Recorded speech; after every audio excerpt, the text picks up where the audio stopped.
Hello everyone, welcome back to our channel civil Gyan center. आज हम लोग ट्रैवर्सिंग का last topic that is measurement of traverse देखने जा रहे हैं, जिसमें सबसे पहले नंबर पे हम लोगों को linear measurement and then angular measurement देखना है, क्योंकि यही दो मेजरमेंट हमारे ट्रैवर्सिंग में होते हैं।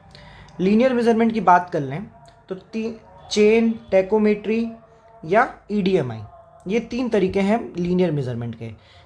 चेन और टेप बेसिक तरीका है कि चेन बिछाए लेंथ मेज़र कर लिए।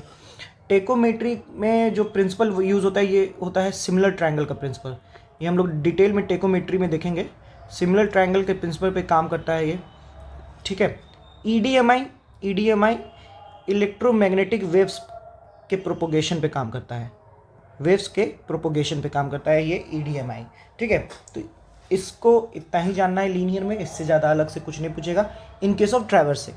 बट हम लोग जब बात करेंगे टेकोमेट्री की तो वहाँ पे डिटेल में पढ़ेंगे। इंस्ट्रूमेंट में ईडीएमआई को डिटेल में पढ़ेंगे कि डिफरेंट इलेक्ट्रोमैग्नेटिक वेव्स, माइक्रोवेव पे कौन सा इंस्ट्रूमेंट है, इंफ्रारेड पे कौन सा इंस्ट्रूमेंट है एंड सो ऑन, ठीक है। अब बात करते हैं एंगुलर मेजरमेंट की। ये यहाँ पे हमारे आज के लेक्चर का सबसे इंपॉर्टेंट टॉपिक यही है। देखिए, एंगुलर मेजरमेंट की बात करें तो 5 मेथड है। लूज या फ्री नीडल मेथड, दूसरा है फास्ट या फिक्स्ड नीडल मेथड, तीसरा है इंक्लूडेड एंगल मेथड, चौथा और पांचवा ओपन ट्रैवर्स के लिए direct angle method and deflection angle method. तो इसको डिटेल में हम लोग देखेंगे। तो चलिए शुरू करते हैं। सबसे पहला एंगुलर मेजरमेंट में लूज या फ्री नीडल मेथड। देखिए, हमारा ये क्लोज ट्रैवर्स है, हमको यहाँ पे एंगल मेजर करना है हर एक लाइन की। तो हम क्या किए, हर एक लाइन के शुरुआत में गए, प्रोपोगेशन की शुरुआत में गए, वहाँ बैठे और जो उसका नॉर्थ और साउथ डायरेक्शन है उसको कंपास की मदद से स्पॉट कर ले गए। फिर उस लाइन की बस बियरिंग मेज़र कर दिए। ये बियरिंग θ1 मैग्नेटिक बियरिंग उस लाइन की मेज़र कर दिए हम लोग। सेम आगे की लाइन पे किए θ2, अगेन इस आगे वाली लाइन θ3 एंड सो ऑन। तो जब हर एक जगह हम केवल बियरिंग नाप रहे हों, तो उस मेथड को लूज या फ्री नीडल मेथड कहा जाता है, ठीक है। क्या कर रहे हैं हम लोग, केवल मैग्नेटिक बियरिंग नाप रहे हैं हर एक लाइन की। तो इसका की पॉइंट यही पूछता है, बाकी सब चीज़ें मैं नहीं, पूरा डेफिनेशन नहीं लिख रहा, कि मेजरमेंट ऑफ मैग्नेटिक बियरिंग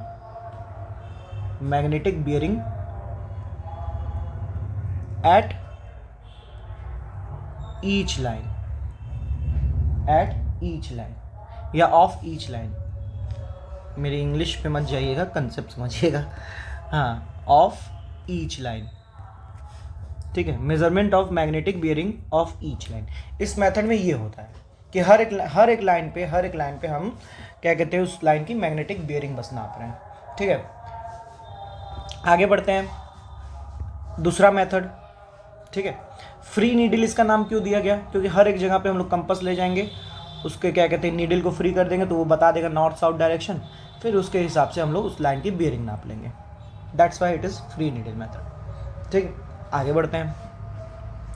अब दूसरा है फास्ट नीडल मेथड, या इसका दूसरा नाम फिक्स्ड नीडल मेथड। अब देखिए क्या है, अगेन एक क्लोज ट्रैवर्स है। फॉर एग्जांपल हम मान लेते हैं कि हम इस लाइन से शुरू किए हैं, ए बी से शुरू किए हैं और आगे बढ़ गए हैं, ठीक है। क्लोज ट्रैवर्स में ए बी से शुरू किए हैं और आगे बढ़ गए हैं। तो इसमें होता क्या है, इसमें पहली लाइन का बस पहली लाइन का मैग्नेटिक बियरिंग नापते हैं, ठीक है। पहली लाइन का हमने मैग्नेटिक बियरिंग नापा, मान लेते हैं θ1। फिर बाकी लाइन पे जो करेंगे हम लोग, बाकी लाइन पे इंक्लूडेड एंगल नापेंगे, इंक्लूडेड एंगल θ2। फिर इस पे आए तो इंक्लूडेड एंगल ये θ3 एंड सो ऑन। जब इस पे आए तो θ4। होप करता हूँ आपको इंक्लूडेड एंगल पता होगा। मैंने एंगुलर मेजरमेंट में बताया था कि प्रीवियस लाइन से क्या होता है इंक्लूडेड एंगल। शॉर्ट से देख लीजिए, ये अगर प्रीवियस लाइन है, प्रीवियस लाइन से नेक्स्ट लाइन में जाएंगे इन क्लॉकवाइज डायरेक्शन, तो जो एंगल बनेगा वो इंक्लूडेड एंगल है, ठीक है। यहाँ वो हमारा मोटिव नहीं है। आगे बढ़ते हैं। तो पहली लाइन केवल मैग्नेटिक बियरिंग और बाकी लाइन इंक्लूडेड एंगल मेज़र करेंगे, तब जो मेथड होगा वो फास्ट होगा। अब ये फास्ट क्यों है? अब इसमें जैसे फॉर एग्जांपल हम पहली लाइन को हमने मैग्नेटिक बियरिंग नाप ली, वहाँ पे हमने क्या कहते हैं कंपास के नीडल को फ्लोट होने दिया, फिर वो हमारा डायरेक्शन बताया, फिर मैग्नेटिक बियरिंग नाप ली घुमा के उसको। बाकी जगह क्या कर रहे हैं, बाकी जगह हम क्या कहते हैं नॉर्थ साउथ नहीं निकालने जा रहे हैं, बाकी जगह वहाँ कंपास रखे इस पॉइंट को, मतलब इस वाले लाइन की पॉइंट को स्पॉट किए, कोई एक डिग्री मिली, दूसरी डिग्री यहाँ पे मिल गई, तो हमने सीधे एंगल चेंज देख लिया कि क्या कहते हैं कितना एंगल आ रहा है। तो ये फास्ट है, ये फास्ट है हमारा एज़ कम्पेयर टू पिछला वाला। फास्ट नीडल मेथड जो है पिछले वाले के कंपैरिजन में तो जल्दी होता है। ठीक है, तो यहाँ का की पॉइंट हम लिख रहे हैं अब measure magnetic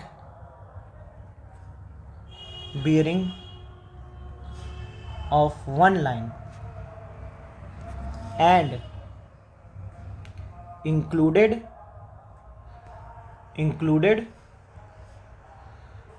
angle at all other line।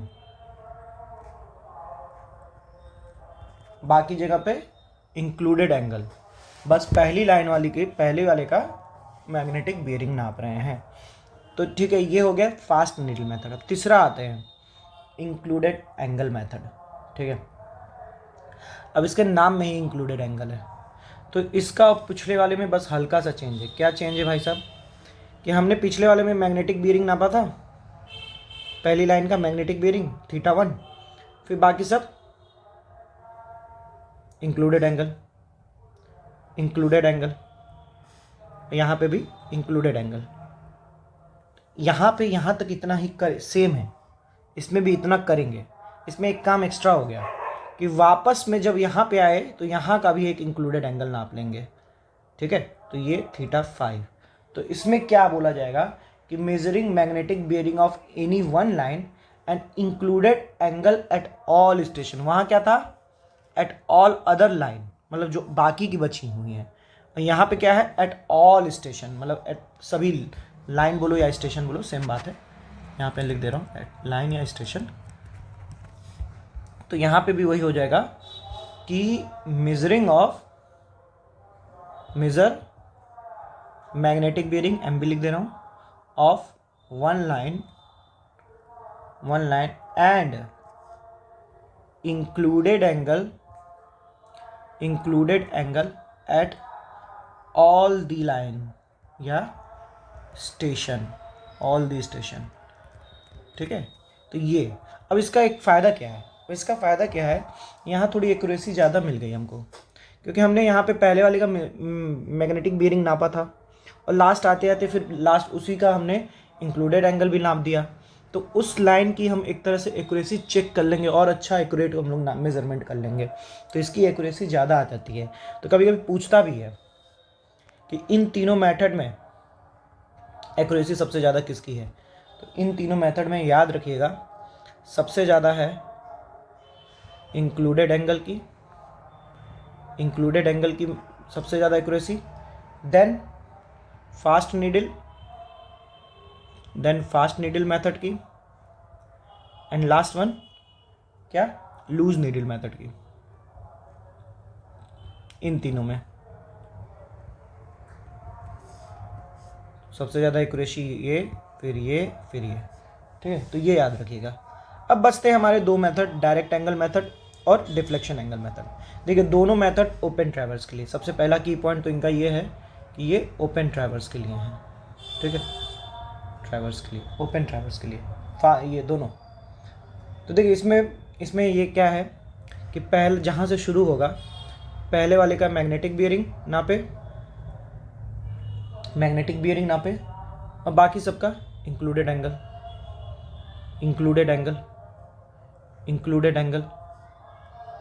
Angle. तो इसमें वही वाली बात आ गई कि magnetic bearing of first line and included angle at all other station या लाइन, अदर स्टेशन और लाइन। ठीक है, डिफ्लेक्शन एंगल मेथड में क्या है, पहले फिगर बना लेते हैं। डिफ्लेक्शन एंगल मेथड में पहला की पॉइंट इसका भी यही है कि ये ओपन ट्रैवर्स के लिए ही है ये भी।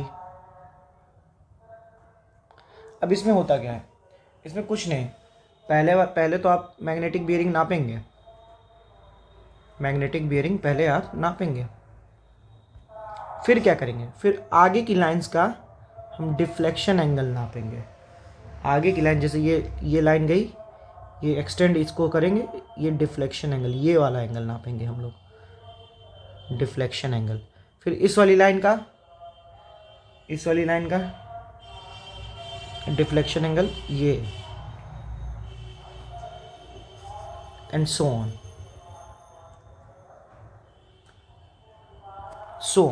ठीक है।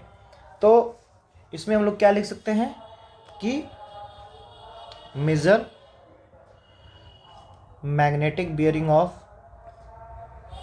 First line and deflection angle of all other line, ठीक है, ऑल अदर लाइन का डिफ्लेक्शन एंगल। तो ये हमारा हो गया मेजरमेंट ख़त्म। अब कुछ इक्का दुक्का चीज़ें बची हैं, वो चीज़ें भी ध्यान लें हम लोग जो ट्रैवर्स से रिलेटेड है। जैसे फॉर एग्जांपल तो कुछ चीज़ें जो रहेगी वो ये हैं, जैसे देखिए ये तो हमने वैसे देखा है कि क्लोज ट्रैवर्स का चेक क्या होता है, summation L equal to 0, summation D equal to 0। अगर लूप ट्रैवर्स है तो एक लिंक ट्रैवर्स भी हम लोगों ने देखा था, तो उसका पहला तो ये है कि स्टार्ट और एंड पॉइंट की लोकेशन नोन होनी चाहिए, तभी वो लिंक ट्रैवर्स कहलाता है, ठीक है। उसमें समेशन L इक्वल टू हो जाता है latitude of last point minus latitude of first point, तो तब जाके हमारा करेक्ट माना जाएगा। और समेशन डिपार्चर क्या होना चाहिए, departure of last point minus departure of first point, ये उसका चेक है। फिर एक आता है क्लोजिंग एरर, हम लोगों ने देखा है इसके बारे में कि एरर क्या है, कि मान लीजिए ये हमारा लास्ट में क्लोज लूप ट्रैवर्स में ये हमारा एरर हो गया, ठीक है, ABCD, ये फिर से A' मिल गया, तो इसका हम क्या कहते हैं, समेशन L निकालेंगे, समेशन E निकालेंगे तो ED, समेशन डिपार्चर निकालेंगे तो समेशन डिपार्चर हमें ED मिल गया और EL मिल गया। तो हमारा जो एरर आएगा उसकी एंगल नापना होगा, पूछे कि एंगल, एरर की एंगल, तो वो इस तरह से नापी जाती थी। ये हमारा एरर है, ये हमारा एरर है, ठीक है। ये जो इसका वर्टिकल पोर्शन है ये हमारा EL डिस्टेंस है और ये इसका हमारा ED डिस्टेंस है, ठीक है, मतलब डिपार्चर में एरर और लैटिट्यूड में एरर।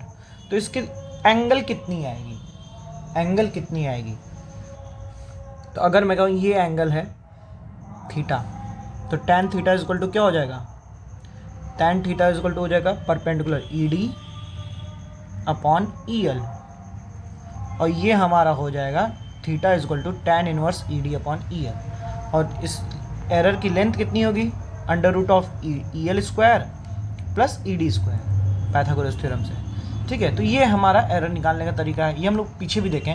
इसमें जो की पॉइंट हमें यहाँ देखना है वो ये है कि करेक्शन जो होता है, इसका करेक्शन डायगोनली अपोजिट क्वाड्रेंट में मिलता है, तो ये ध्यान रखिएगा। एक लास्ट टॉपिक जो हम लोगों को देखनी है, नहीं लास्ट नहीं, सेकेंड लास्ट, कि हाँ रिलेटिव एरर ऑफ क्लोजिंग, एक ये टर्म भी आता है कि रिलेटिव एरर ऑफ क्लोजिंग क्या है। तो रिलेटिव एरर होता है कि एरर अपॉन पेरीमीटर, मतलब जो हमारा ट्रैवर्स है उसकी पेरीमीटर और पेरीमीटर से डिवाइड कर दें एरर को, तो हमारा रिलेटिव एरर होगा। तो ये लैटिट्यूड में भी अलग से होगा, relative error in latitude, relative error in departure, अगर अलग अलग निकालेंगे। और अगर टोटल मैग्नीट्यूड ऑफ एरर निकाल लिए E, that is under root EL square plus ED square, तब हमारा रिलेटिव एरर जो हो जाएगा E अपॉन P, ये टोटल हो जाएगा, ठीक है। तो अब जैसे चाहें वो ऐसे कर सकते हैं, अलग अलग भी निकाल सकते हैं, एक पूरा फाइनल निकाल के क्या कहते हैं फाइनल भी निकाल सकते हैं, ठीक है। लास्ट टॉपिक में ये है परमिसिबल एंगल ऑफ मिसक्लोजर। इसमें ये है कि एंगल में हम लोग कितना एरर झेल सकते हैं, एक तरह से कितना एरर की लिमिट हो सकती है। तो वो होता है E permissible angle of misclosure, ये होता है difference of actual sum of angle measured angle and theoretical sum of included angle, इसका डिफरेंस होता है। इसका फॉर्मूला दे देता है E equal to K into under root N, जहाँ N होता है नंबर ऑफ एंगल्स और के होता है कांस्टेंट, उसकी वैल्यू क्या कहते हैं, डिपेंड करती है लीस्ट काउंट ऑफ थियोडोलाइट और नंबर ऑफ रिपीटेशन पे, लीस्ट काउंट ऑफ थियोडोलाइट और नंबर ऑफ रिपीटेशन पे। जनरली जो के की वैल्यू होती है वो 20 सेकेंड्स होती है, ठीक है। तो अब हमारा यहाँ पे ट्रैवर्स लगभग ख़त्म हो गया है। एक दो चीज़ें और अगर बची हों तो दिमाग में आएगी तो मैं शॉर्ट्स के थ्रू बता दूंगा, ठीक है। तो होप करता हूँ आपको वीडियो अच्छी लगी हो। हमारे चैनल से जुड़िए, हम लोग अब SSC JEE मेंस के लिए क्विक रिवीजन सेशन भी शुरू करने वाले हैं, उसको भी आप ज़रूर देखिए। तो मिलते हैं आपसे अगले वीडियो में, तब तक के लिए पढ़ाई करते रहिए। धन्यवाद।